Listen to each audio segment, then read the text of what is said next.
Hola, despiertos del siglo XXI. Pues nada, que el mayor cambio es el de nosotros mismos. Si nosotros cambiamos, pues todo cambia, ¿no? Y bueno, en el día de hoy, el día 12, 1, 2, 3, 12, pues eso, que vamos a hacer un pequeño resumen rápido de la evolución de los mercados, eh, tanto índices bursátiles como materias primas o commodities y cripto.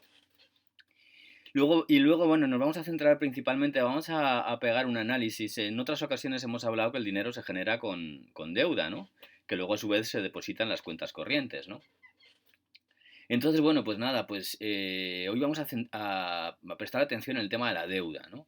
Y simplemente vamos a ver las últimas publicaciones que hablan sobre la deuda, porque veréis que están hablando de que pueden haber problemas con la deuda. Habla de deuda corporativa y hablan de deuda de los estados.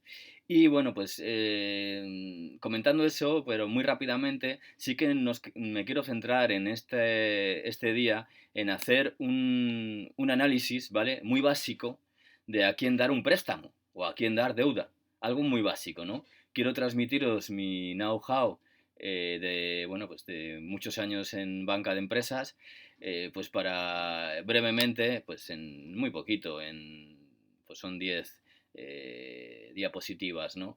En unos 10 o 15 minutos explicaros en cómo o a quién dar un préstamo o si se debe dar un préstamo o no, algo muy básico, ¿no? Muy básico, ¿eh? No llego a entrar en profundidad, pero sí unos principios básicos iniciales que habría que tener en cuenta desde mi punto de vista, ¿vale?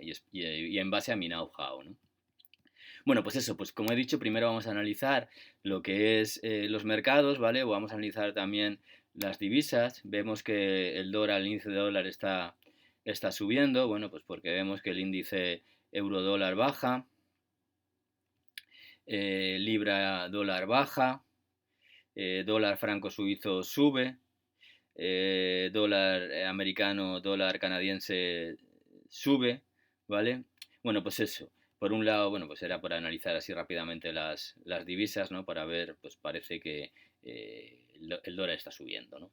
Y bueno, pues vemos como los futuros de Standard Poor's 500 y de Nasdaq pues también están subiendo y los índices, el Standard Poor's 500, el Nasdaq y el Dow Jones, el Dow 30, pues también está subiendo, ¿no?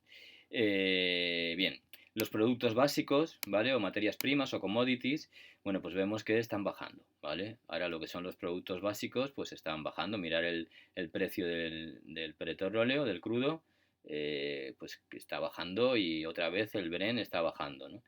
El gas natural, bueno, pues eso, oro plata también, ahí está bajando. Bueno, estos son los futuros de oro y plata, ¿no? Lo que dicen los mercados, ¿no? No la compra real de oro y plata, ¿no? Que tiene otro precio diferente a este, ¿no? Pero bueno, y luego, bueno, pues como veamos el entorno cripto, ¿no? Pues el entorno cripto parece que el entorno cripto está subiendo. Últimamente, desde que ha empezado la crisis, parece que hay cierta relación, menos algunos días que no se da, pero hay cierta relación con los índices bursátiles y cripto, ¿no? Como veis, bueno, ya lo analizaré con más calma, ¿no? Y con datos día a día para ver si hay alguna correlación o no hay correlación. Bueno, pues eso es más o menos como están los mercados, ¿vale? Pues nada, ni frío ni calor, ahí está, veremos qué pasa, ¿vale? Bueno, aquí están lo que son las criptomonedas, vamos a ver por curiosidad cuáles son las que más están subiendo, pues estas parece, ¿vale? ¿Cuáles son las que más volumen 24 horas están? Como siempre el Tether. Cuando está el Tether que es mayor, pues eso, pues yo creo que no son momentos de subida. Pero bueno, pues así está, ¿no? Que es cuáles son las que más movimiento están teniendo. Fijaros una cosa de Tether que no lo he comentado nunca, me parece, aquí en estos días, y es que la capitalización de mercado son 4.649 millones y sin embargo el volumen en 24 horas son más de 10 veces el valor de mercado. Entonces se supone que es que se ha movido 10 veces más. Entonces, de algo que no estaba, no lo entiendo muy bien, ¿no? El Tether, la verdad, para que vean, no voy a entrar, ¿no?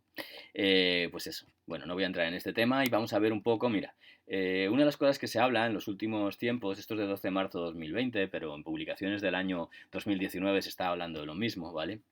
De que podría desatarse una fuerte crisis de deuda corporativa. ¿vale? Bueno, la deuda, ahí, bueno, pues se clasifica en 4 tipos de deuda, ¿vale?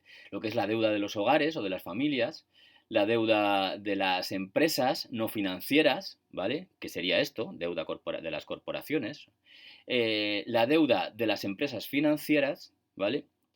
Y la deuda de los estados, ¿vale? Entonces, pues hace tiempo ya que están hablando de un problema, una crisis que puede tener la deuda corporativa. Principalmente porque los tipos de interés han estado muy bajos en estos tiempos, entonces se ha contratado deuda a tipos muy bajos y bueno, pues si se produce una especie, como se está produciendo, una crisis y pueden haber impagos, pues estas empresas cuando tengan las renovaciones de la deuda pues pueden tener problemas, ¿no? De que pues en lugar de los tipos tan bajos como tenían la deuda, pues le pidan tipos más altos, ¿no? Y bueno, como veis, las agencias calificadoras ya están haciendo sonar la alarma en las empresas más expuestas a las cancelaciones de viajes, a las cadenas de abastecimiento interrumpidas. Bueno, pues eso. Pues lo que dice un poco el resumen, las empresas se llenaron de deuda barata durante una década, lo que llevó al stock mundial de bonos corporativos no financieros a un máximo histórico de unos 13.500 millones, ¿vale? Según la OCDE, el doble que en diciembre de 2008. O sea que tenemos la deuda corporativa ha aumentado a nivel mundial, está hablando. Bueno,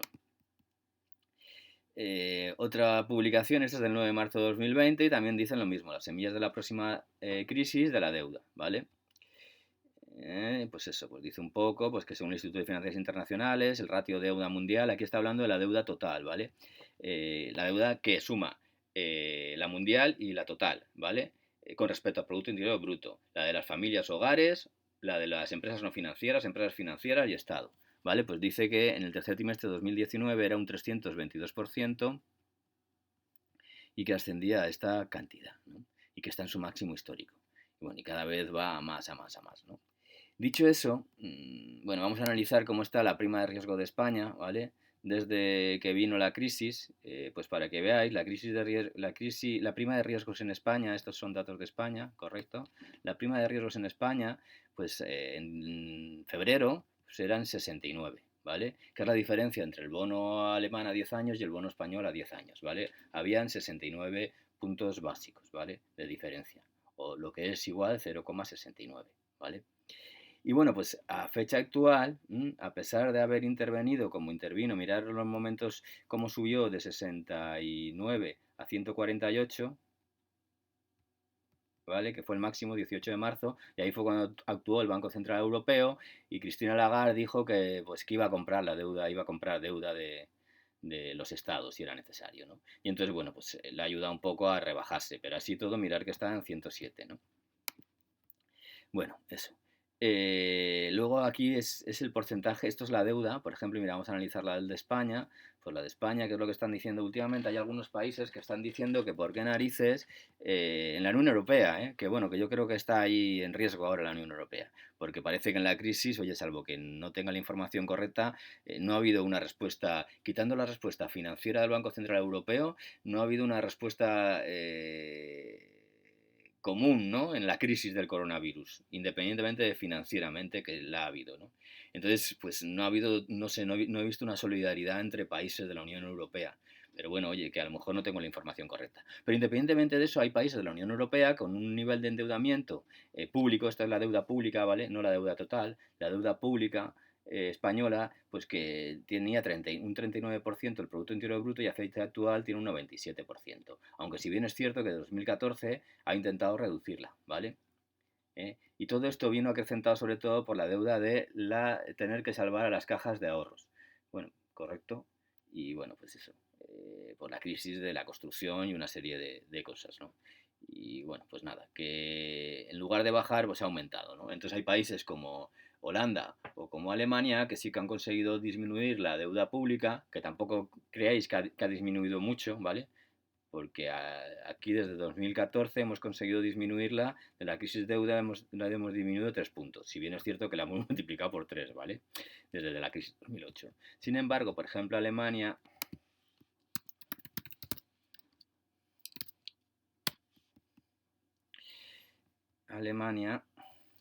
pues en 2014 En 2014 estaba en un 75,10%, sí, la han conseguido bajar 14 puntos básicos. Y desde el inicio de la crisis, pues sí que la tienen ahí estable, ¿vale? La han conseguido hasta bajar, cosa que los españoles la hemos multiplicado por 3. Lo que habría que preguntarse es por qué España está multiplicando por 3 su deuda, ¿vale? Habrá que ver, independientemente de los incompetentes de los políticos que tenemos de todas las ideologías, porque, bueno, el aumento ha sido de todos, desde el 2008 todos los que han estado, ¿vale? Y bueno, ¿a quién interesa ese aumento de la deuda? ¿Quién la tiene y quién está...? Bueno, pues eso. Pero bueno, que sí, que hay un poco esas cuestiones, ¿no? Entonces sí que quería hacer una referencia rápida para que nos demos cuenta. Esto, por ejemplo, es la deuda por el porcentaje de deuda con respecto al Producto Interior Bruto por países de la Unión Europea, ¿vale? Y si bien España, como la veis por aquí, SP Spain, ¿vale? Spain está aquí y tiene un ciento y pico, como hemos dicho, ahora está bajando, bueno, no, tiene un 90 y algo, no llega al 100, ¿vale? Bueno, pues Francia está en las mismas. Francia está en las mismas, Chipre está en las mismas, Bélgica está en las mismas, Portugal, aunque la ha bajado, está por encima también, Italia está por arriba y Grecia está por arriba. Entonces, no son solamente los PIG, como nos llaman. Bélgica es otro PIG y Francia es otro PIG, ¿vale? Entonces que sí, que si bien es cierto que, bueno, pues que Holanda, que está aquí, pues tiene muy poquito, está en torno a un 60, y Alemania, que está por aquí, pues están en torno a los 60 y pico, es cierto. Bueno, pues bien. También es cierto que, como veis, SP está aquí,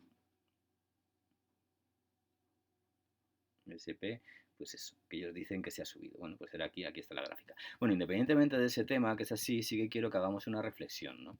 Y a lo mejor por qué Holanda está tan cabreada. Porque Holanda, en estos momentos, vamos a ver, la deuda total de la Unión Europea, sumado familias o hogares, más empresas financieras, más empresas no financieras, más Estado, es esto.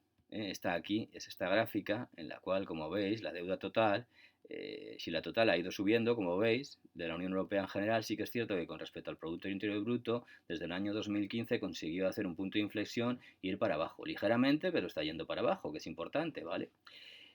Y mirar que de hogares no hay mucha, solamente un 50 y pico por ciento, donde más deuda hay es en los estados, en las corporaciones financieras y en las corporaciones no financieras, ¿vale? Entonces, dicho eso,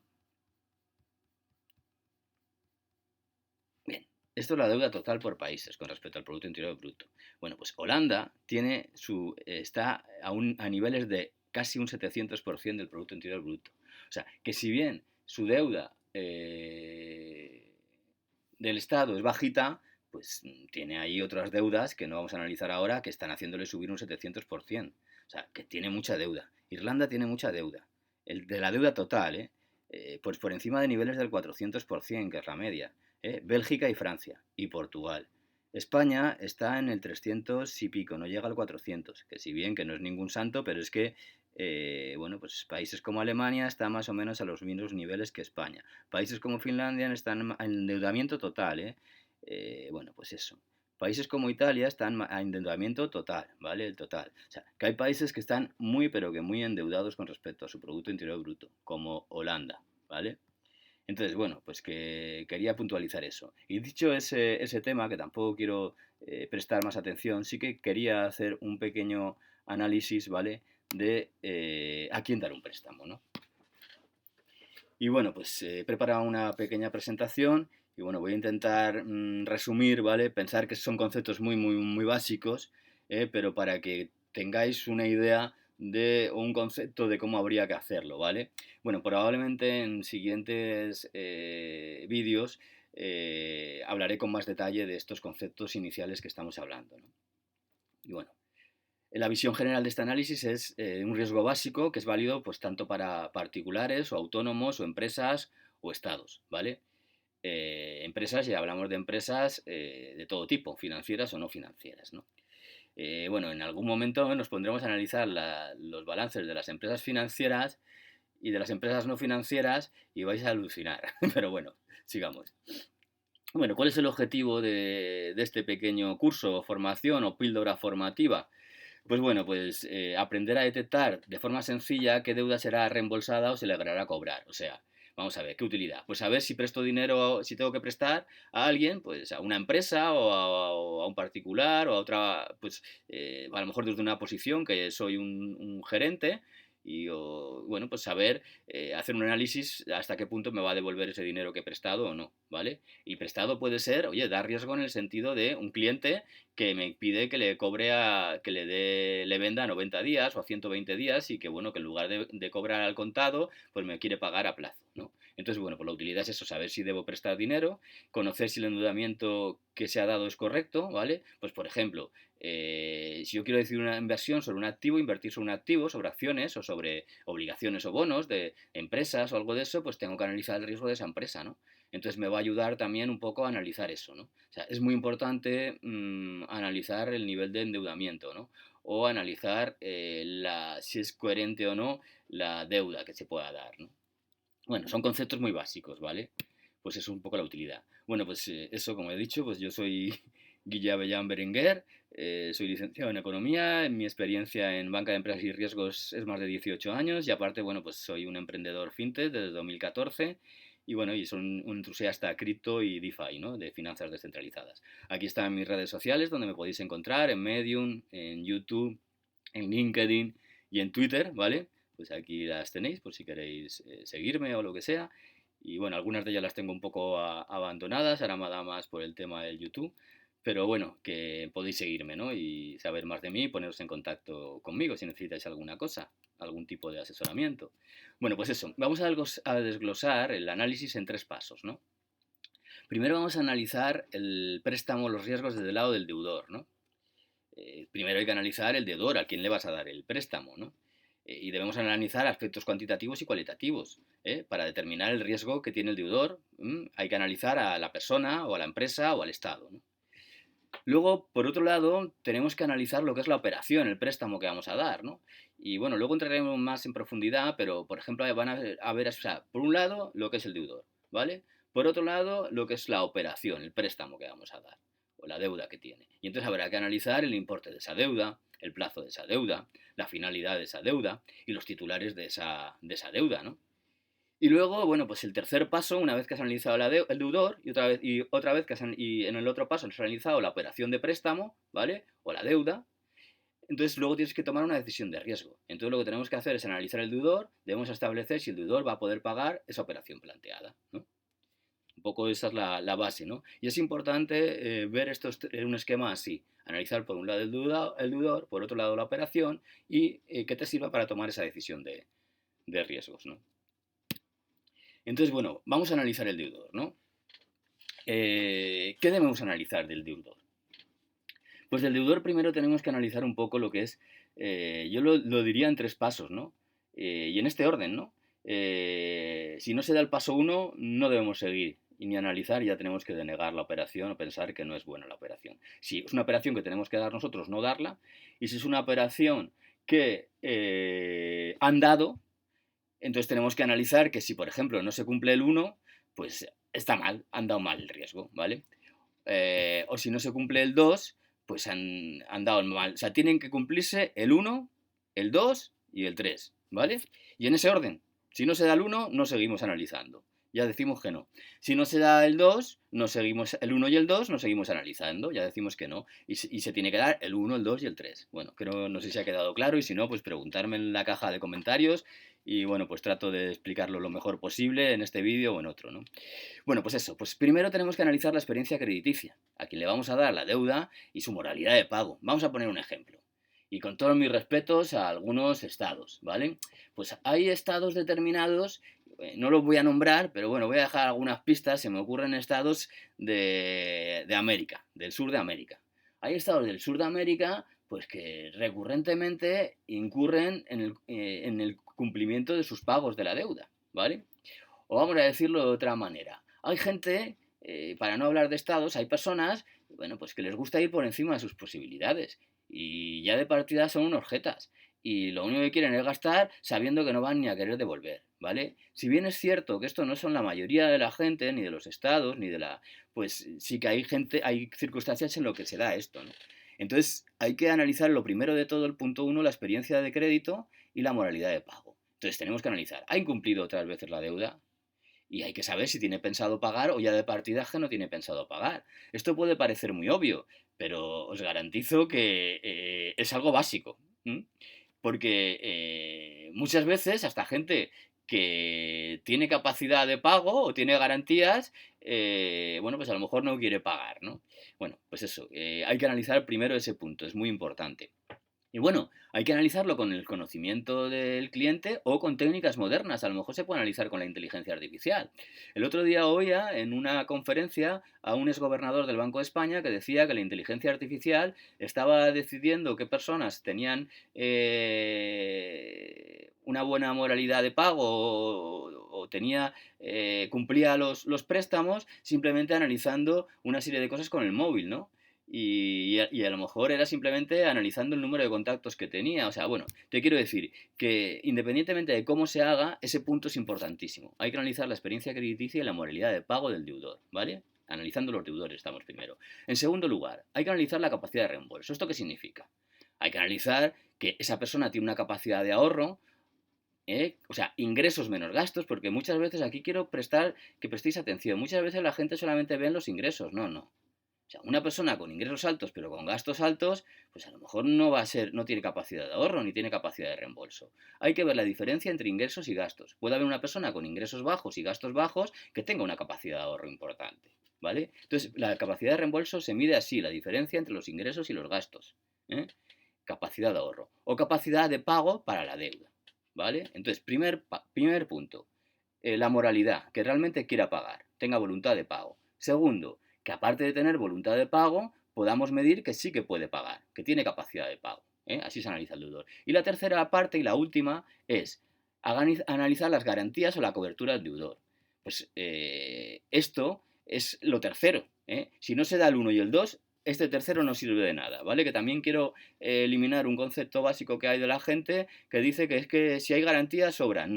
No, no por una serie de motivos. Primero, que esa persona tenga intención de pagar. Segundo, que esa persona pueda pagar. Y tercero, ya entran las garantías de la cobertura del deudor, que será la solvencia para cobrarse la deuda en caso de que se impague la misma. Vamos a imaginar que esa persona que es buen pagador y aparte tiene capacidad de pago, pues le ha ocurrido, ha venido una crisis como la del innombrable este que ha llegado ahora y resulta que se queda sin ingresos, la mujer también, o la empresa o lo que sea, se quedan de repente sin ingresos, tienen que estar pagando los préstamos, tienen que estar pagando los impuestos porque no le han perdonado los impuestos y tienen que pagar seguros sociales, bueno, una serie de gastos y entonces de repente se ve que no tiene capacidad de pago, ¿vale? Bueno, pues ante una situación así, cualquiera que presta tiene que tener ahí, por muy duro que sea, pero hay que ser realista y más cuando se crea el dinero con deuda, ¿vale? Entonces tenemos que ver ahí que hay una garantía para cobrarse en el caso de que no se pueda pagar, ¿vale? Independientemente de lo que se busquen sean facilidades de pago, ¿no? Pero independientemente de eso, habrá que tener cobertura, ¿vale? Garantías. Pues si acaso no puede pagar, que yo pueda cobrar esa deuda, ¿vale? Hay que tener en cuenta también que normalmente cuando viene una situación de estrés, pues lo que ocurre es que esas garantías suelen bajar incluso a la mitad del valor, normalmente. ¿eh? Entonces, tener en cuenta eso, ¿no? De que a la hora de conocer las garantías, ¿no? Entonces, por resumir, en el deudor, 3 pasos. 1, que tenga voluntad de pago. 2, que quiera pagar. O sea, que quiera pagar. 1. 2, que quiera y pueda pagar, que pueda pagar de verdad, con números, que pueda. Y 3, que en el caso de que quiera pagar y pueda pagar, pues que le surja algún imprevisto que podamos cobrarnos con garantías, ¿vale? Entonces, ese es el análisis del deudor. Luego, por otro lado, como he dicho, hay que analizar lo que es la operación o el préstamo. Y entonces yo pienso que hay que analizar estos 4 factores importantes. Primero, ¿quiénes son los titulares de la operación? ¿A quién le doy la operación? ¿Eh? ¿Quién es el prestamista de la operación? Y no solamente los prestamistas, incluso avalistas, ¿vale? Porque la operación pues, puede tener prestamista, que es el titular de la operación, y luego avalistas, gente que avale la operación, ¿no? Luego, hay que analizar la finalidad. ¿Qué es? ¿Para qué se va a utilizar esto? Es importantísimo, es clave. O sea, yo quiero un préstamo, ¿para qué lo quieres? Pues para comprarme un coche, pues es un préstamo de consumo. No, pues porque quiero comprar Bitcoin, pues es un préstamo especulación. ¿Vale? O no, es que quiero mejorar la productividad y con eso voy a aumentar los ingresos de mi empresa, voy a aumentar mis ingresos, voy a aumentar, ¿vale? Entonces hay que analizar la finalidad de la operación, es importantísimo. Estas son las cosas más importantes que tiene, ¿vale? Analizar la finalidad de la operación. ¿Para qué se utiliza el dinero prestado? ¿Vale? Vamos a poner, por ejemplo, el Estado español, ¿no? Que no para de aumentar la deuda. Y bueno, pues vamos a ser sensatos, vamos a ver. Si el Estado está pidiendo deuda para pagar los sueldos de los funcionarios, por poner un ejemplo, desde luego que no hablo de los funcionarios de sanidad, por supuesto que no, ni los de educación, ¿vale? Vamos a quitar esos o las fuerzas necesarias de jueces, vamos, me refiero a otro tipo, ¿no? Pero da igual, no quiero tampoco entrar en eso, pero te quiero decir, si el Estado está utilizando cada vez más préstamos para pagar pues funcionarios que están moviendo papeles, vamos a decir, moviendo papeles en una mesa, cuando hay máquinas que pueden cambiar esos funcionarios por papeles y cada vez el gasto es más en ese tipo de gente, pues la finalidad no es muy productiva. Y aunque el Estado quiera mantener el empleo para que no caiga el empleo, tarde o temprano nos va a llevar a la quiebra. Entonces, eso es pan para hoy y hambre para mañana. Bueno, no quiero entrar en ese tema, pero quiero que veáis lo importante que es la finalidad, por poner un ejemplo, ¿vale? O lo que he dicho, que la finalidad sea para especular con Bitcoin. Bueno, pues los Bitcoin pueden subir o pueden bajar, o las acciones de Google, yo que sé, pueden subir o pueden bajar. O la deuda de Malta puede subir, entonces hay que ver la finalidad de la operación y los motivos, ¿no? Es muy importante. Luego otra cosa importante es el importe. ¿M? Hay que analizar el coste real de esa inversión o de ese bien. ¿Eh? Y cuánto aporta y cuánto pide la persona, ¿vale? Y el importe, porque a lo mejor, bueno, pues no es lo mismo, a lo mejor hay deudores que para un importe de operación, pues sí que se puede dar, pero para importes mayores no. Y luego eso, el coste real de la inversión, porque por ejemplo, tú dices, venga, yo me voy a comprar un coche, ¿vale? ¿Y cuánto vale el coche? 10.000 euros. Y vale, muy bien. ¿Y de cuánto me pides el préstamo? Quiero 15.000 euros. Pero coño, pero no te vas a comprar un coche de 10.000, ¿para qué quieres 15.000? ¿Vale? Entonces es muy importante eso, ¿vale? Igual que es importante saber cuánto aporta para la compra de eso. Y esto es importante, entraré después, ¿no? Aunque ahora lo dejo caer. Es importante lo que aporta el cliente porque eso demuestra la capacidad de reembolso que tiene la persona. Si una persona ha sido capaz de ahorrar y tiene un dinero ahorrado, pues tiene más posibilidades de que le des un préstamo. Si una persona no es capaz de ahorrar, pues mal asunto. No, es difícil si le das un préstamo y no es capaz de ahorrar, salvo que ese préstamo que le des sea para que aumente los ingresos, mal asunto. ¿Vale? Bueno, aquí luego otra parte está el plazo. Y bueno, pues veo aquí que se ha quedado esto, aquí, escribe aquí tu texto y no lo he escrito. Bueno, pues el plazo de la operación, si esto no tiene vuelta de hoja, hay que tener coherencia con el plazo de la operación. Pues por ejemplo, vamos a poner un ejemplo. Si yo me quiero comprar un ordenador, ¿vale? Y un ordenador dura, la vida útil de un ordenador son 3 años, pues no tiene mucho sentido que yo pida un préstamo para comprar un ordenador que dura 3 años, pues que pida un préstamo de 10 años. No tiene mucho sentido esto, ¿no? Entonces, el plazo también es muy importante, ¿no? Y bueno, aparte de estas cuatro cosas, luego hay que analizar la operación. Entonces, hay que analizar lo que es el préstamo y lo que es el deudor, ¿vale? Una vez que digamos, bueno, pues el deudor sí que tiene cierta calidad. Y luego, una vez que digamos, bueno, pues esta operación tiene coherencia, ¿vale? En principio tiene coherencia. Pues tenemos que analizar cada uno de los puntos. Y analizar, venga, analizamos el deudor y decimos, ¿tiene ingresos suficientes durante ese plazo que ha pedido el préstamo? ¿Generará más ingresos? ¿Tiene capacidad de ahorro suficiente para esto el deudor? Para este préstamo que le voy a dar, ¿vale? Luego se analizará lo que es la operación en sí, ¿no? Y eso, y tendremos que decir, oye, ¿es coherente el plazo y el importe? Por lo que estábamos diciendo antes, ¿no? ¿Es coherente la finalidad? ¿Vale? Y entonces, una vez que analizas todo este tipo de cosas, ¿vale? ¿Tiene ingresos suficientes el deudor para durante ese plazo de tiempo? ¿Vale? Pues vamos a poner un ejemplo. Pues es un funcionario del Estado que ahí está y está fijo y está cobrando 2.000 euros todos los meses y no tiene ningún préstamo más y tiene ya una casa, pues bueno, pues en principio y va a pedir va a comprarse un ordenador que le cuesta 6.000 euros y pues lo quiere para pagarlo en un año. Bueno, pues tiene lógica en principio todo, ¿no? ¿Vale? Y bueno, en principio, pues si es un funcionario, pues seguirán pagándole, ¿no? Y el sueldo ese de 2.000 euros se lo van a estar pagando todos los meses, ¿no? Entonces, una vez que tienes todo esto, ¿vale? Y quiero entrar muy rápido aquí, ya entraremos más en detalle en todo esto. Una vez que analizas el deudor y ves si tiene ingresos suficientes, si la operación, si es coherente y es coherente la finalidad, pues entonces tienes que decidir, bueno, pues si vas a poder cobrar la deuda o no. Y aquí es un sí o un no, no hay más vueltas de hoja, ¿vale? Y luego, pues tienes que analizar cómo me cobro si, por ejemplo, tiene algún problema de impago, ¿no? Y ahí es donde tienen que venir entonces los avalistas y las garantías. Tienes que analizar esa operación en el caso de que sí se pueda pagar, pues si necesitas más avalistas o necesitas garantías adicionales en la operación. Y bueno, pues poco más o menos es esto, ¿no? Luego sí que quería dar un dato importante y sí que quiero hacer pensar y meditar en este tema, porque ya sé que a lo mejor a alguno no va a gustar, porque nosotros criticamos mucho a veces el Estado, criticamos muchas veces a los bancos, criticamos muchas veces muchas cosas, pero a veces no somos muy coherentes somos demasiado consumistas y muchas veces y demasiado especuladores y muchas veces no somos consecuentes con nuestros actos, ¿no?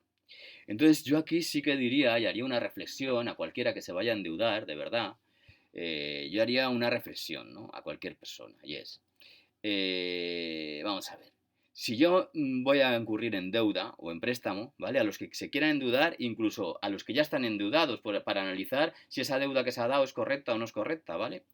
Si yo, como hablábamos, vamos a ver, aquí, vamos a ver, vamos a analizar si esa deuda o préstamo sirve para aumentar la productividad de la empresa o la capacidad de ahorro o de beneficios del deudor o de la empresa o del Estado. O sea, si esa deuda sirve para eso, pues es una deuda productiva, ¿eh? O sea, la gente que es rica se hace rica normalmente porque lo que hace es que no utiliza su dinero. Utiliza el dinero de los demás para endeudarse en cosas productivas y cosas que le aumentan los ingresos. Dicho eso, ¿comprarse un coche es productivo? Pues en principio no es nada productivo porque tiene gastos. Salvo que quieras comprar un coche para alquilarlo a su vez y ganar dinero por alquilar el coche. ¿Vale? ¿Comprar una casa es productiva? Pues en principio no es productivo. No es productivo. ¿Por qué? Pues porque en principio yo no obtengo ingresos de eso. A ver, voy a decirlo de otra manera. Comprar una máquina, por ejemplo, vamos a decir, un programa de software en el cual pues consigo que mi compañía pueda vender más y obtener más ingresos por eso, al tener ese software o ese ordenador o esa máquina que produce un telar, por ejemplo, que produce más, o un brazo robot que sustituye a gente y está produciendo más, pues entonces yo lo que os aconsejo es que realmente se invierta o se endeude en activos productivos y no especulativos productivos de verdad. Porque tú dices, no, yo es que voy a comprar, quiero un préstamo para comprar Bitcoin. Vamos a poner Bitcoin. Que le estoy metiendo mucha caña al Bitcoin y mira que yo soy de los que defiendo alternativas al fiat, ¿no? Al dinero habitual. Pero bueno, yo es que quiero un préstamo para comprar Bitcoin. Vale, bien. ¿Y tú sabes lo que va a valer Bitcoin mañana o pasado? Pues todo el mundo dice que va a subir seguro. Vale. Yo voy a poner un ejemplo. Vamos a ver, en el año 2013, y vamos a irnos al año 2013, me parece que era, Bitcoin, pues estaba a 100 euros y llegó a ponerse a 1000. Llegó a ponerse a 1000. Si yo hubiera pedido un préstamo, si yo no tengo dinero y pido, cuando está a 1000 Bitcoin, pido un préstamo, y lo pido un préstamo a un año, por ejemplo, ¿vale? Por poner un ejemplo, ¿eh? Pido un préstamo un año de Bitcoin, o sea, compro Bitcoin y pido un préstamo, suponiendo que me lo dieran, porque es un préstamo especulativo, bueno, pues yo lo hubiera pagado o no lo hubiera pagado, por muy Bitcoin que sea, en el año 2013, en la burbuja cuando estaba a 1000, ¿vale? Y que lo tenía que devolver al año. Bueno, pues fijaros y mirar la evolución de Bitcoin y veríais que al año no hubierais podido devolver el préstamo, porque el Bitcoin, si no recuerdo mal, estaba a 300, con lo cual habíais perdido un 70% de vuestro dinero. Entonces, eso la gente de apalancarse, estaba muy de moda esto de ser trading, está muy chulito eso, cuidado con los apalancamientos, cuidado con un montón de cosas que tienen un nivel de riesgo elevadísimo. Y este es el gran error que está pasando en la sociedad, ¿eh? Y esos son los problemas que estamos teniendo, las burbujas de deuda que están habiendo, uno de ellos, ¿eh? Entonces, por favor, mi opinión es, cuando os endeudáis o pedir préstamos, siempre que sean productivos y genere productividad, o de capacidad de ahorro al deudor, ¿vale? Y bueno, pues nada, que tampoco me quiero enrollar mucho más, ¿no? Que muchas gracias por escucharme otro día más, los que tengáis el interés de hacerlo. Voy a intentar mejorar cada día e intentar hacer vídeos de contenido interesante y de aportar mi know-how. Bueno, pues eso, que os invito a que pongáis me gusta o like o lo que sea, que os suscribáis al canal y bueno, y que me sigáis en YouTube como que me podéis seguir, o en el Medium, o en LinkedIn, o en Twitter, ¿vale? Y nada, pues eso, despiertos del siglo XXI, que es que el mayor cambio está en nosotros mismos, ¿no? Que si nosotros cambiamos, pues como sabéis, todo cambia, ¿no? Bueno, hasta mañana, abrazos, ciberabrazos, besos.